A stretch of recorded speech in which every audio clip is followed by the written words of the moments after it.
The morning sun painted the forest in gold and green as Taemin walked through the tall trees. He carried his research bag over one shoulder and a scanner in his hand.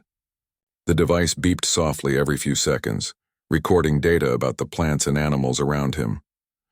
This was his favorite part of working at Outpost Meridian.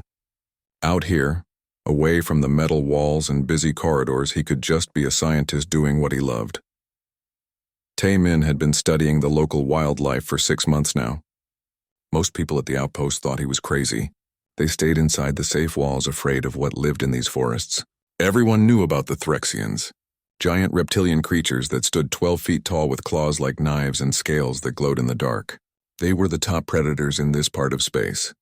For hundreds of years they had fought wars and won every single one. But Taemin was not afraid. He respected the Threxians. He had read everything about them.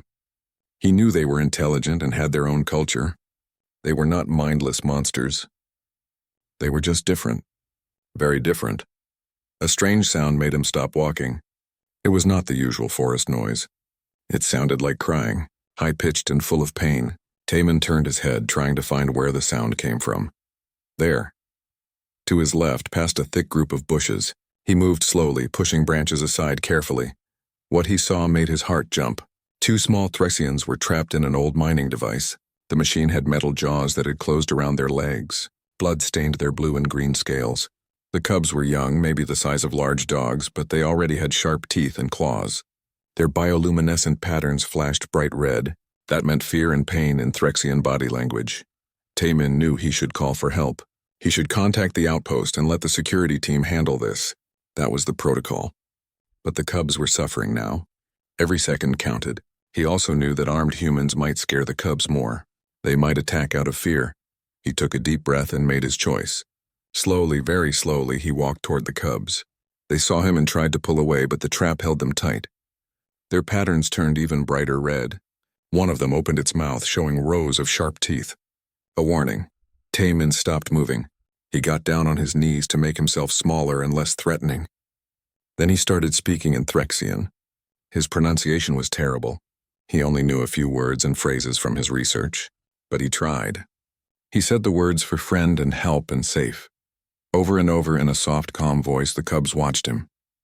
Their red patterns started to fade a little. They were still scared, but maybe they were also curious. Taemin kept talking. He moved his scanner very slowly and pointed it at the trap. The device showed him how the machine worked. There was a release button, but it was on the far side. He would have to reach past the cubs to press it. Taemin held out his hand, palm up, empty, peaceful. The smaller cub sniffed the air. Its patterns changed from red to a dim yellow. That was better. Yellow meant uncertainty, but not panic. Taemin inched forward. The larger cub growled, a sound that made his bones shake, but it did not attack. It took him 20 minutes to reach the release button. 20 minutes of slow movements and soft words. His knees hurt from kneeling. His hand shook as he reached for the button. The larger cub could bite his arm off easily, but he pressed the button. The trap opened with a hiss. Both cubs jumped away immediately. They limped badly. Their legs were injured but not broken. Good. Taemin stayed very still. The cubs could run now. They could leave. But they did not leave. They stood a few feet away watching him. Taemin opened his research bag slowly. He took out his medical kit. He had supplies for treating animal injuries. He had used them before on other creatures. Would the cubs let him help? He held up a bandage so they could see it. The smaller cub took a step toward him. Its patterns shifted to blue-green. That meant interest, trust even. Taemin's heart soared. He worked on the smaller cub first, cleaning and wrapping its injured leg. The cub whimpered but held still. Its sibling watched closely. When Taemin finished with the first cub, the larger one approached. It was more suspicious. Its patterns flickered between yellow and blue. But finally, it let Taemin treat its wounds too. He worked carefully, talking to them the whole time. He told them they were brave. He told them they would be okay. The sun moved across the sky. Hours passed. Taemin gave the cubs water from his bottle. They drank eagerly. He shared his lunch, some dried meat and bread. The cubs ate like they were starving. They probably were. How long had they been trapped? As evening approached, Taemin realized they had a problem. The temperature would drop soon. It got very cold at night in these forests. The cubs were young and injured. They needed shelter. He needed to get them somewhere safe. But where? He could not leave them here, the outpost. It was the only option. But bringing Threxian cubs into a human outpost, that broke every rule in the book. It could cause a serious incident. It might even start a war. But looking at the cubs, at their trusting blue-green patterns, Taman knew he could not abandon them. He stood up and started walking toward the outpost. The cubs followed. Not because he forced them. Not because he trapped them. They followed because they chose to. They trusted him. This strange, small human had helped them when they needed help most. The walk took hours.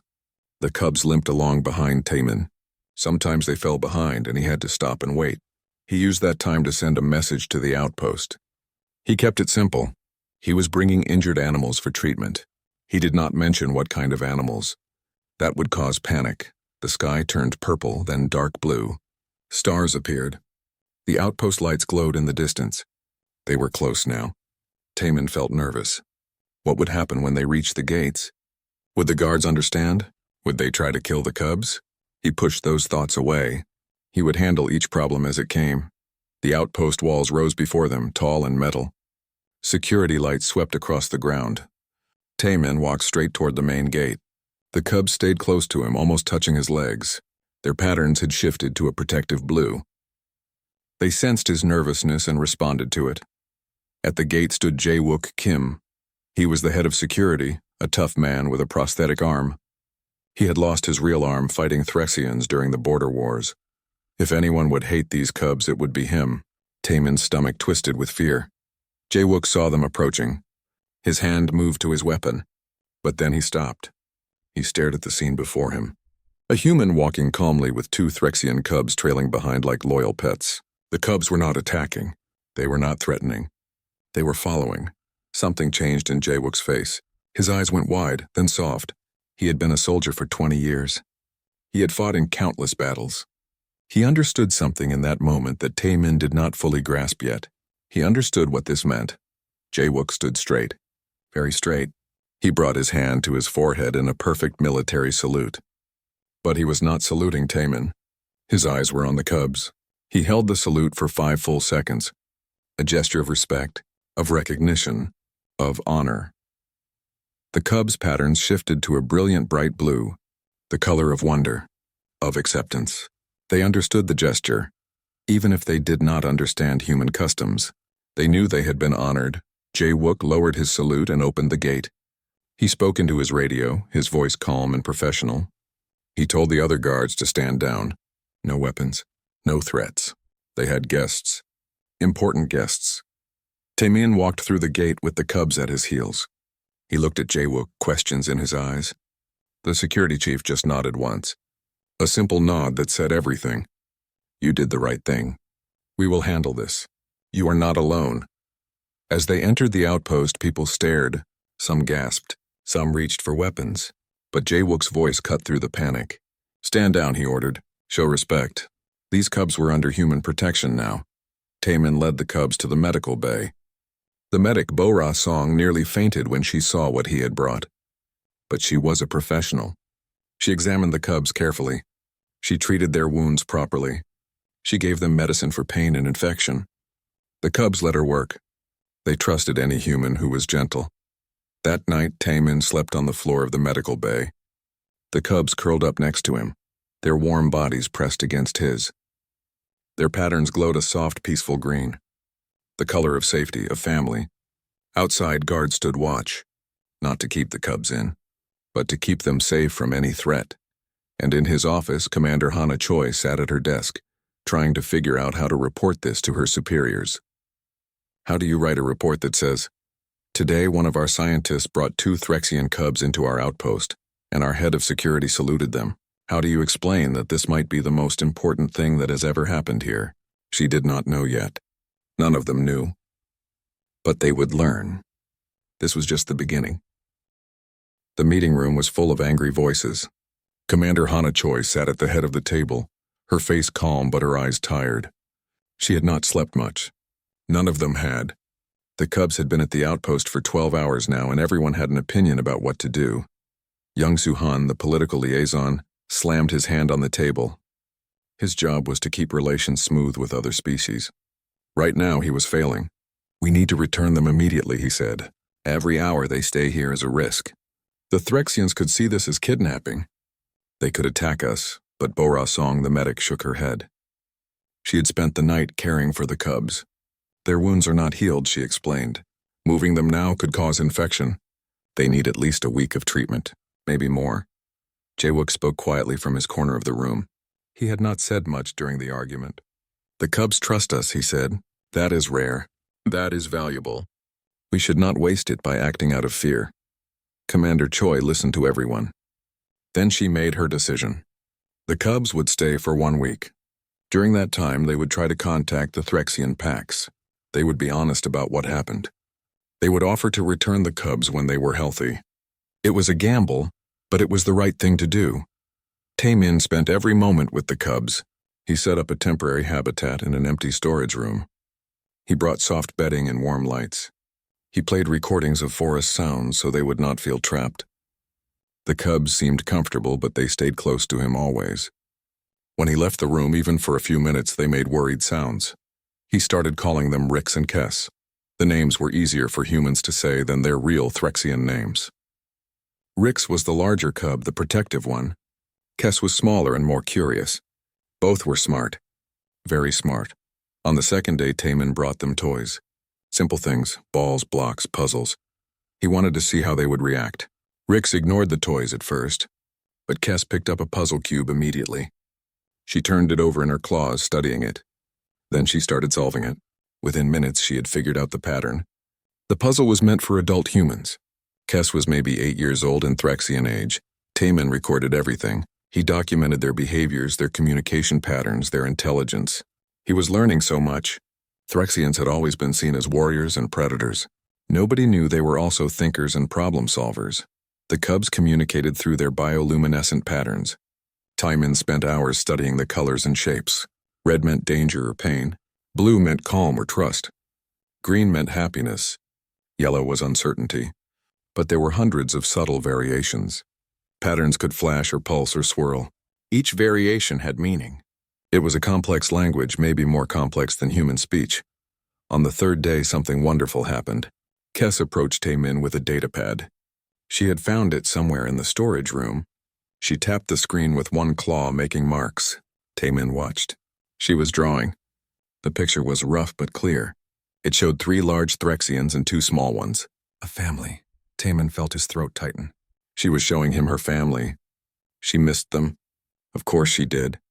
He took the datapad gently and drew his own picture. A human figure holding hands with 2 small Threxians. He pointed to himself, then to the cubs, then to the picture. "Family," he said in Threxian. Different but same. Kes's patterns flashed bright blue. She understood. Rix came closer and touched Taemin's hand with his snout. A gesture of affection. Taemin felt tears in his eyes. These cubs had every reason to fear humans. They had been caught in a human trap. They were far from home. But they had chosen to trust. That trust was a gift. Word spread through the outpost. At first, people were afraid. They avoided the storage room where the cubs stayed. But curiosity is strong in humans. One by one, people started visiting. They watched through the door. They saw Taemin playing with the cubs. They saw the cubs playing with each other, tumbling and wrestling like puppies. They saw intelligence and emotion in those alien eyes. Daesung Lee was a young technician. He was good with cameras and recording equipment. He asked Taemin if he could film the cubs. "Just for documentation," he said. Taemin agreed. Daesung set up cameras and started recording. He captured everything. The cubs learning, the cubs playing, the cubs cuddling with Taemin at night. Daesung edited the footage into short videos. He did not plan to share them widely, but he showed them to a few friends. Those friends showed other friends. Soon the videos were spreading across human space. Millions of people watched. They saw the fierce Threxian predators as children, as people. It changed something in how humans thought about their neighbors. On the 4th day, Bora made an interesting discovery. She was examining blood samples from the cubs. She was checking for infections. But she noticed something unusual. Threxian cells healed much faster than human cells. They could regenerate damaged tissue at an amazing rate. This could be useful for human medicine. If they could understand how it worked, they might be able to help people heal faster too. Bora shared her findings with Taimin. He was excited but also cautious. "We cannot experiment on them," he said firmly. "They are children, not lab animals." Bora agreed completely. "But maybe," she said, "when we return them, we could ask permission to study their biology. With respect. With cooperation." The Marines started a tradition. Every morning one of them would leave a small gift outside the cubs' room. A shiny bolt, a colorful wire, a hand-drawn picture. The cubs collected these gifts carefully. They arranged them in patterns on the floor. It meant something to them, these small gestures of kindness. But not everyone was happy. Youngsu continued to worry. He sent messages to Earth constantly. He warned about the dangers. He was not wrong to worry. This situation was unprecedented. If the Threxians responded with violence, many people could die. On the 5th day, the answer came. Long-range sensors detected a ship entering the system. A big ship. A Threxian warship. It was moving fast toward their planet. The outpost went on alert. Everyone rushed to their stations. Weapons were powered up. Shields were activated. Commander Choi sent a message to the approaching ship. It was simple and honest. "We have your cubs. They were injured. We helped them. They are safe and healthy. We want to return them to you. We mean no harm." The response was cold. "You took our children. Prepare to return them. We are coming." The whole outpost felt the tension. This could go very wrong. But Commander Choi had an idea. She ordered the staff to prepare a welcome. They hung banners outside the outpost. They prepared food. They cleared a landing area. If the Threxians wanted war, they would find it. But if they wanted peace, they would find that too. Taemin talked to the cubs. He explained that their family was coming. He used simple words and pictures. The cubs understood.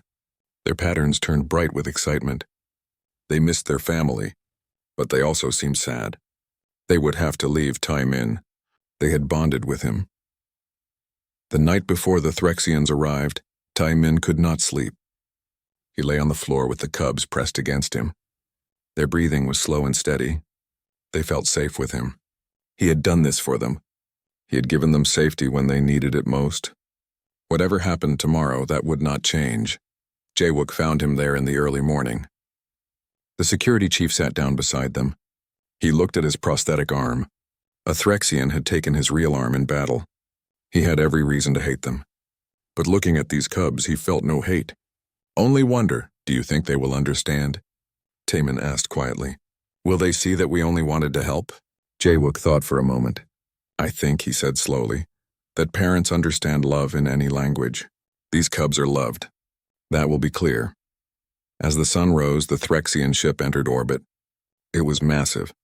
It carried enough weapons to destroy the outpost 10 times over. But it did not fire. It just waited, then came the message. "We are sending a landing party.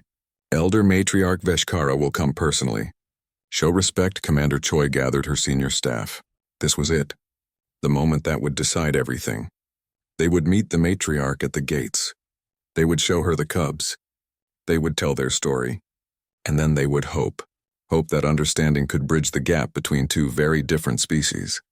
Taemin dressed carefully that morning. He wore his best uniform. He helped the cubs groom themselves. They seemed to understand this was important. Their patterns pulsed with nervousness and excitement. Today they would see their mother again.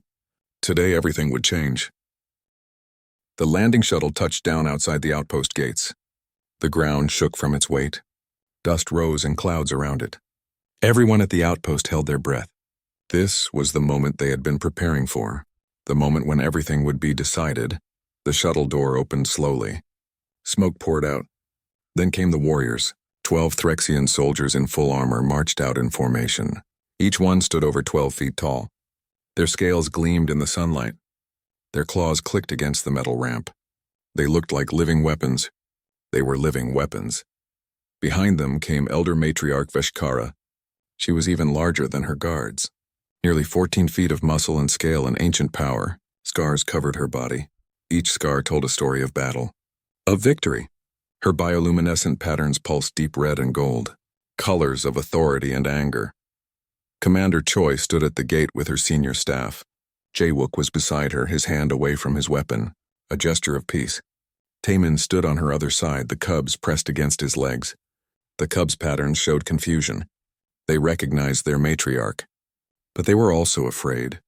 Afraid of leaving Taemin. The matriarch approached slowly, her eyes fixed on the cubs. They started to move toward her, but then stopped. They looked up at Taemin, then back at their matriarch, then at Taemin again. Their patterns shifted to protective blue. They moved to stand between Taemin and their matriarch, protecting him from their own leader. Veshkara froze. Her patterns flickered, changed. The red faded. Gold shifted to confused yellow. In all her centuries of life, she had never seen this. Cubs only displayed protective behavior toward pack members, toward family. This human was not family. He was not even the same species. Yet her children treated him as one of their own. The silence stretched. Every human held their breath. The Threxian guards watched their matriarch, waiting for orders. One word from her and this would turn violent. But she did not speak. She just stared at the impossible scene before her. Taemin knew he had to do something. His legs shook. His heart pounded. But he stepped forward. The cubs tried to stop him, but he gently pushed past them. He walked toward the matriarch until he stood just a few feet away, close enough that she could kill him with one swipe of her claws. Then he did something he had practiced for days. He performed a Threxian greeting. He lowered his head. He spread his arms. He turned his body to show he had no weapons. Every movement had to be exact. One mistake could be seen as an insult or a threat. He spoke in Threxian. His pronunciation was poor, but his words were clear. Honor to the matriarch. Honor to the pack. This one asks forgiveness. Veshkara's patterns flickered again. A human speaking their language. A human knowing their customs. This was unexpected. She tilted her head, studying him. She could smell his fear. But she could also smell something else. The cub's scent was all over him. Days of close contact, of trust, of family bonding. Taemin knelt. He placed a data tablet on the ground and pushed it toward her. Medical records, he said. Everything we did. All treatments, all care. We only wanted to help. We only wanted them to be safe. The matriarch picked up the tablet carefully. Her claws could have crushed it easily, but she was gentle. She looked at the information. Medical scans, treatment logs, photos of the cubs' injuries and their healing, photos of the cubs playing, learning, being happy. The cubs could not stay silent any longer. They rushed to their matriarch, their patterns flashing in rapid sequences. They were telling their story in their own language. Taemin could not understand all of it, but he caught some meanings. Pain, trap, fear, then gentle, safe, learning, friend, family. Little Kes held up her datapad. She showed her drawings to the matriarch. Pictures of her family, pictures of Taemin, pictures of humans and Threxians together. The matriarch looked at each drawing carefully. Her pattern shifted slowly from yellow to blue, from confusion to understanding. Veshkara turned back to Taemin. He was still kneeling, his head bowed, waiting for judgment. She spoke, and her voice was like thunder, but her words were not angry. Stand, human. Stand and look at me. Taemin stood slowly. He looked up at the massive matriarch. Her eyes were ancient and wise. They had seen centuries of war, of violence, of loss. But now they showed something different, something that might have been respect. You saved them, she said. You could have left them to die. You could have used them as hostages. You could have hurt them to hurt us. But you did none of these things. You gave them care. You gave them kindness. You gave them something we did not think your species possessed. Taemin did not know what to say. He just nodded. The matriarch looked at Commander Choi. Your human has earned something we have never given to another species. He has earned den right. He is pack. He is family. If he visits our territory, he will be protected as one of our own. This is my decree. The Threxian guards struck their weapons against the ground 3 times. It was a ritual gesture, acknowledgement, agreement. The decree was official, but Veshkara was not finished. She looked at all the humans gathered at the gate. We have been enemies, she said. We have fought wars, We have killed each other. We thought humans were weak. We thought you understood only violence. We were wrong." She gestured to the cubs. "My children were dying. You saved them, not for advantage, not for politics, but because it was right. This is a strength we did not recognize, a strength that makes you worthy of respect." The matriarch turned to her guard captain, a scarred warrior named Thexmore. "Send word to the fleet," she ordered. "We will not be returning to war. We will be opening negotiations for peace. This outpost will become the first embassy between our peoples." The humans could not believe what they were hearing. Peace, an alliance, with the Threxians. It seemed impossible. Young Su stood with his mouth open.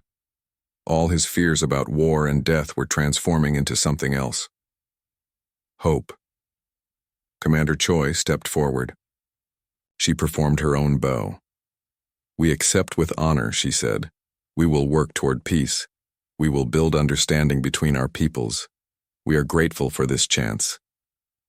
Veshkara's patterns turned bright blue, the color of approval. Then she did something unexpected. She looked at Taemin and lowered her massive head. It was a gesture of respect, of equals.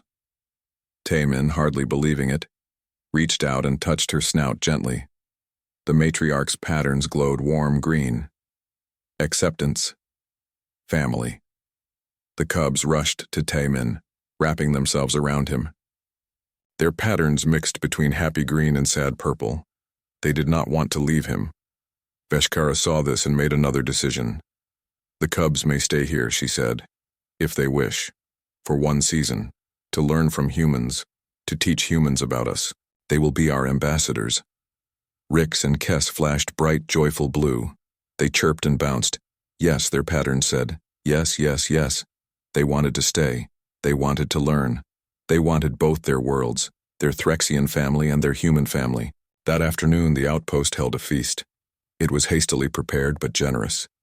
Humans and Threxians sat together for the first time in peace. There was awkwardness. There were misunderstandings. Threxians ate differently than humans. They communicated differently. But everyone tried. Everyone made an effort. Jae-wook found himself sitting next to war leader Thexmore. The two warriors looked at each other. They had probably fought each other during the border wars. They might have tried to kill each other. Now they shared a table. Thexmore gestured to Jae-wook's prosthetic arm. "You lost it to one of us," he said. It was not quite a question. Jae-wook nodded. "Battle of Kepler Station," he said, 10 years ago. Thexmore's patterns showed regret. "I was there," he said quietly. "I may have been the one. I do not remember individual enemies, there were so many. But I am sorry for your loss." Jae-wook was quiet for a moment. Then he smiled. It was a sad smile, but genuine. "I survived," he said. "I learned to fight with one arm. I learned that losing something does not mean you are defeated. And now, maybe I learned that enemies can become friends." Thexmore extended his claw. Jae-wook gripped it with his remaining hand. A handshake. A gesture of peace. Around them, other humans and Threxians watched, and they began to believe. Maybe this could work. Maybe different species could find common ground. As the sun set, Taemin sat with the cubs outside. They watched the sky turn orange and purple. The Threxian ship hung in orbit above them, a reminder that this peace was new and fragile. But it was real. Matriarch Veshkara joined them. She settled her massive body carefully on the ground. She looked at Taemin. "You changed the galaxy today," she said. "Do you understand that?" Taemin shook his head. "I just helped some cubs," he said. Anyone would have done the same. But Veshkara's patterns flashed negative. "No," she said. "Not anyone. Many would have run. Many would have called for weapons. You chose compassion. That choice ripples outward. It changes everything it touches." She looked at her cubs curled against Taemin's sides. "They will grow up different," she said. "They will know both our peoples. They will build bridges we cannot imagine. And it all started because you saw children who needed help. Not predators, not enemies, just children. Taman felt the weight of those words. He had not thought about the future, he had only thought about the present, about 2 injured cubs. But maybe that was the point. Maybe the biggest changes started with the smallest actions, with one person choosing kindness when they could have chosen fear. That night, the outpost felt different. Threxian guards walked the walls alongside human Marines. Inside, the cubs slept peacefully in their room. Outside, 2 species that had been enemies for generations started learning to be friends, and somewhere in the darkness, Jawook stood at his post. He thought about that morning 1 week ago, when he had saluted 2 cubs following a human home. He had known then that something important was happening. He just had not known how important. Now he did, and he was proud to have been part of it. 3 months passed. Outpost Meridian transformed into something nobody had imagined. Construction crews worked day and night, building new facilities. What had been a small research station was becoming a city where 2 species learned to live together. The cultural center opened first. It was a beautiful building with both human and Threxian design elements. Inside, humans studied Threxian art and history. Threxians learned about human culture and technology. Teachers from both species worked together. It was awkward sometimes, but it was working. Rix and Kes became celebrities, not just at the outpost but across human space. Daesung's videos had spread to millions of worlds. People could not get enough of the cubs. They watched videos of Rix learning to use human tools. They watched Kes teaching humans how to read Threxian light patterns. The cubs were proof that friendship was possible. But not everyone was happy about the alliance. The Krell Dominion watched from a distance. They were a powerful military empire. They had always relied on fear and strength to control their part of space. The human-Threxian alliance threatened their way of doing things. If old enemies could become friends, what did that mean for the Krell's power? Taman noticed changes in himself. He was no longer just a scientist. People called him an ambassador now. A bridge builder. Important officials from Earth visited to meet him. They asked his advice on dealing with other alien species. He did not feel qualified for this role. He just tried to be honest and kind. Somehow that seemed to be enough. Commander Choi became his mentor. She understood the pressure he felt. She had been a soldier, not a diplomat. But war had taught her that sometimes the bravest choice was peace. She taught Taemin how to handle difficult negotiations, how to stay calm when tensions rose, how to find compromise. The cubs grew quickly. In 3 months, they were already much larger. Rix reached the height of a tall human. Kes was close behind. But they were still young by Threxian standards. Still learning. Still playful. They divided their time between Taemin and visiting Threxian families. They belonged to both worlds now. Rix developed a passion for engineering. He worked with Daesung in the technical labs. His claws were surprisingly delicate when working with small parts. His mind understood complex systems easily. Together, they improved many of the outpost's systems. Rix brought Threxian biological knowledge. Daesung brought human innovation. The combination was powerful. Kes became a translator. She understood both human speech and Threxian light language perfectly. She could explain human emotions to Threxians. She could explain Threxian cultural context to humans. She prevented dozens of misunderstandings. Her gift for language made her invaluable. News of the alliance spread to other species. The insectoid Vrix Collective sent a delegation. They had been terrorized by Threxian raids for centuries. They were shocked to see Threxians and humans working together peacefully. They wanted to know the secret. How had humans tamed the savage predators? Taemin met with the Vrix delegates. He tried to explain. We did not tame them, he said. We respected them. We saw them as equals. We found common ground. The Vrix struggled to understand. Their culture was based on hierarchy and submission. The idea of true equality was foreign to them. But they were willing to learn. The crystalline lumini also visited. They were famous as mediators and peacekeepers. They had tried for centuries to negotiate peace between warring species. Yet humans had succeeded where they had failed. It humbled them. They wanted to study human diplomatic methods. A lumini diplomat named Shivara spent weeks at the outpost. She observed everything. She watched humans and Threxians sharing meals, playing games, arguing and then making up. She saw something that crystallized beings did not have: emotional connection. Humans formed bonds through shared experience. Through laughter and tears and simple kindness. It was not a technique that could be taught. It was just part of being human. But not all attention was positive. Mireille Yoon was the outpost's intelligence officer. Her job was to watch for threats. She noticed unusual activity on their networks. Someone was trying to access their databases. Someone was spying on them. She traced the intrusions carefully. They came from Krell space. Mireille reported her findings to Commander Choi. The Krell were gathering intelligence about the outpost, about the Alliance, about the Cubs. This was more than curiosity.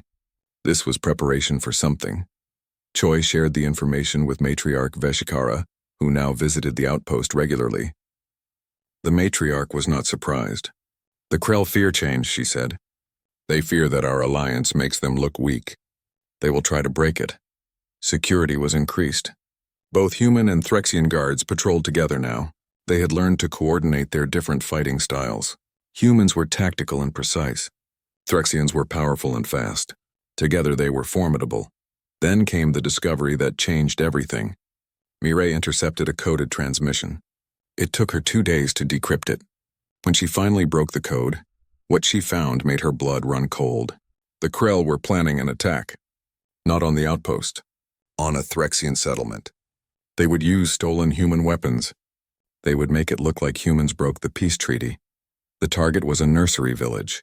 A place where Threxian cubs were raised and educated. If the attack succeeded, dozens of cubs would die. And the evidence would point to humans. The alliance would shatter. War would begin again. Mireille brought the information to an emergency meeting. Commander Choi, Jae-wook Tae-min, Matriarch Veshkara, and War Leader Thexmore gathered in the command center. They read the intercepted plans in silence. The attack was scheduled for 3 days from now. We need to warn the settlement, Choi said immediately. Get those cubs to safety. But Thexmore shook his head. If we evacuate, the Krell will know we discovered their plan.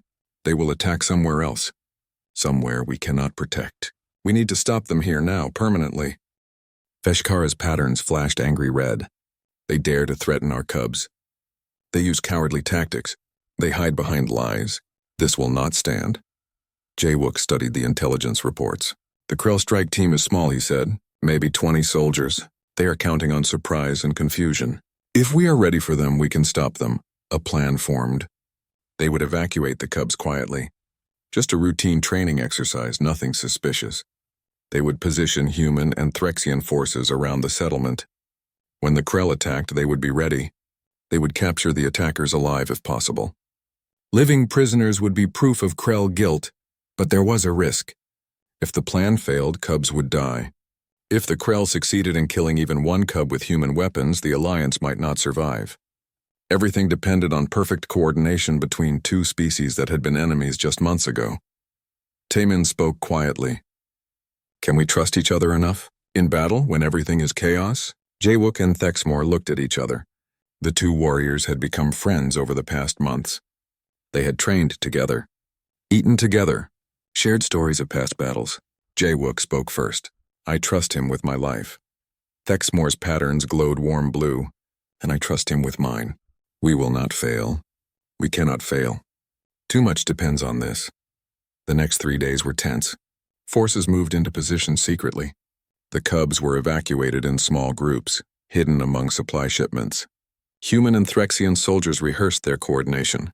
Communication protocols were established. Backup plans were made for every possible scenario.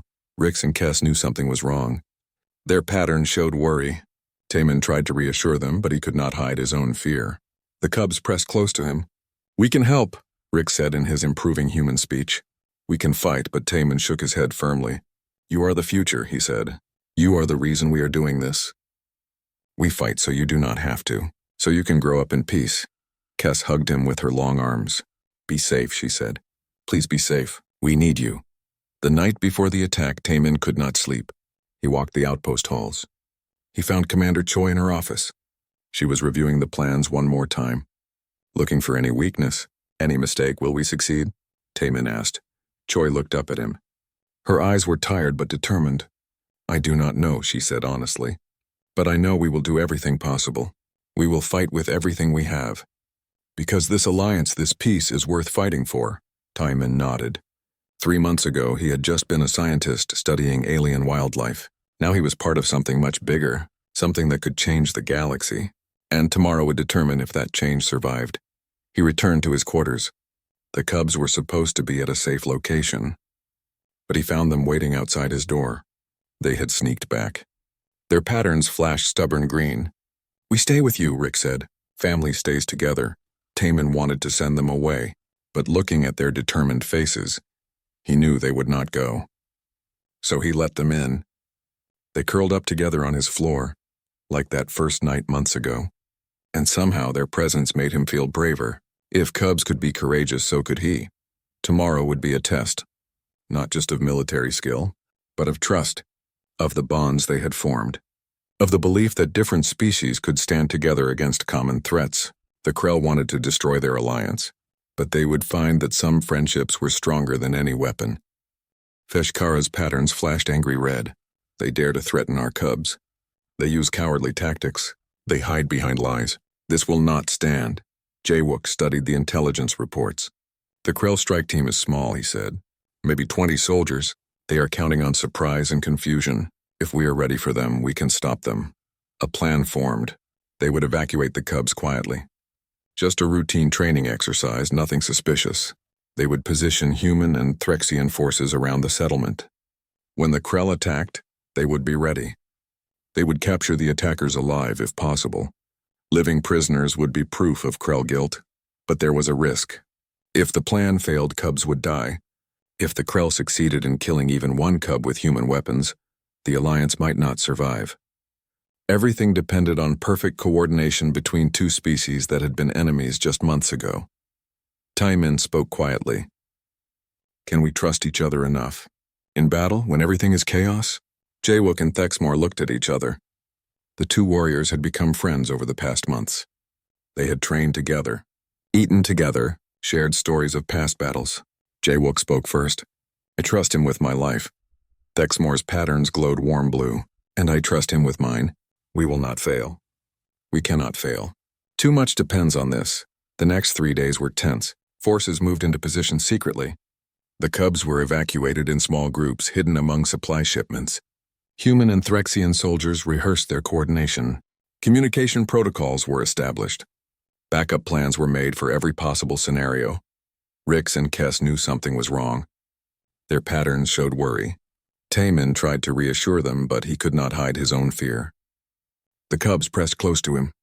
"We can help," Rick said in his improving human speech. "We can fight." But Taman shook his head firmly. "You are the future," he said. "You are the reason we are doing this. We fight so you do not have to, so you can grow up in peace." Kess hugged him with her long arms. "Be safe," she said. "Please be safe. We need you." The night before the attack, Taemin could not sleep. He walked the outpost halls. He found Commander Choi in her office. She was reviewing the plans one more time. "Looking for any weakness, any mistake. Will we succeed?" Taemin asked. Choi looked up at him. Her eyes were tired but determined. "I do not know," she said honestly. "But I know we will do everything possible. We will fight with everything we have. Because this alliance, this peace, is worth fighting for."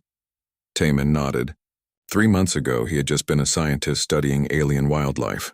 Now he was part of something much bigger, something that could change the galaxy, and tomorrow would determine if that change survived. He returned to his quarters. The cubs were supposed to be at a safe location, but he found them waiting outside his door. They had sneaked back. Their patterns flashed stubborn green. "We stay with you," Rick said.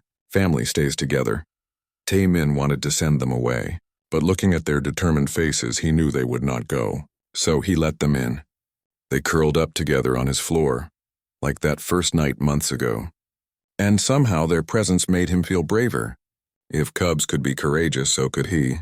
Tomorrow would be a test. Not just of military skill, but of trust, of the bonds they had formed, of the belief that different species could stand together against common threats. The Krell wanted to destroy their alliance, but they would find that some friendships were stronger than any weapon. Violence. One commander choosing trust over protocol. All those small choices adding up to something transformative. The dawn came slowly, painting the sky in orange and gold, just like that morning years ago. But everything was different now.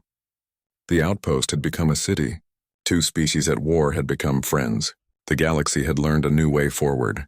And it all started because two predator cubs followed a human into an outpost. Because a guard saluted them first. Because people chose kindness when they could have chosen fear. That was humanity's gift to the galaxy. Not superior weapons or technology. Not ancient wisdom or mystical powers. Just the simple, profound choice to care for others. To see potential friends instead of automatic enemies. To build bridges instead of walls. In the growing light, Taman and Jawook returned to the city. Behind them, the gates stood open. Welcoming. Safe. A symbol of what was possible when different peoples chose to trust each other.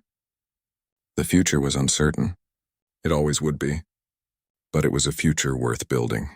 Together. And somewhere in the city, young cubs and human children played together. Learning each other's games. Speaking each other's languages. Growing up knowing that the galaxy was big and diverse and beautiful. That different was wonderful, not frightening. That friendship could cross any barrier. They were the future. The next generation of bridge builders.